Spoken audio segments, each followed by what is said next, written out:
আসসালামু আলাইকুম সবাইকে। চলে আসলাম একটা নতুন ব্লগ ভিডিও নিয়ে। আমাদের এইখানে ফুটবল টুর্নামেন্টের ফাইনাল ম্যাচ আজকে আসতে চলেছে পুলিশ এফসির গোলকিপার তুষার এবং চলেছে আব্দুল্লাহ, যাকে সবাই ভিনিসিয়াস হিসাবেই চিনেন।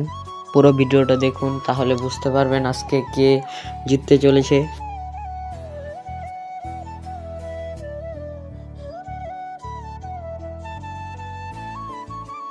অবশেষে মাঠে চলে আসলাম। আসার পরে দেখি অনেক দর্শক এসেছে খেলা দেখার জন্য। আজকে খেলা হচ্ছে মার্কা এবং বিন্দানের খেলা। মার্কার দলের প্লেয়ার চলে এসেছে। আজকে আব্দুল্লাহ খেলতে চলেছে মার্কার টিমে এবং মার্কার টিমে 7টা ফরেনার খেলতে চলেছে। ইতিমধ্যে বিন্দানের টিম এসে গেছে। বিন্দানের টিমে খেলতে চলেছে গোলকিপার তুষার এবং সাথে আছে পুলিশ এফসির আরেকজন প্লেয়ার এবং 7টি ফরেনার। এখানে একটা গোল হয়, যেটা অফসাইডের কারণে গোলটা হলো না।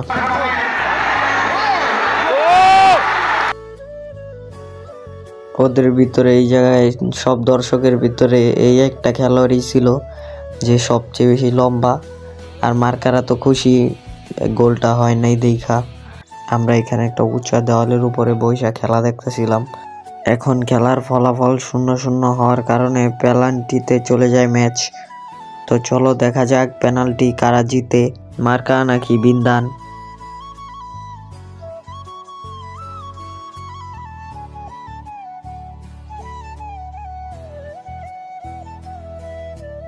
বিন্দান পেনাল্টিতে 1 গোল করে দিল। এবার চলে এসেছে আমাদের ভিনিসিয়াস জুনিয়র আব্দুল্লাহ নাকি স্টাইল করে রোনালদোর মতো দাঁড়ায়া পরে মারবে পেনাল্টি শুট। দেখি আমাদের গোলকিপার তুষার কি সেভ দিতে পারে। না, সেভ দিতে পারলো না।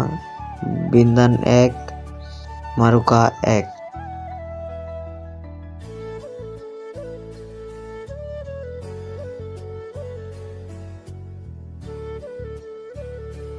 গোলকিপার তুষার 2টা বল সেভ দিয়ে দিছে মার্কার, তাই এবারের উইন আমাদের বিন্দান।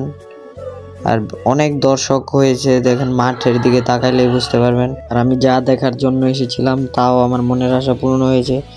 আমি চেয়েছিলাম যে তুষারের প্ল্যানটি সেভ দেখব, তাই দেখতে পারছি।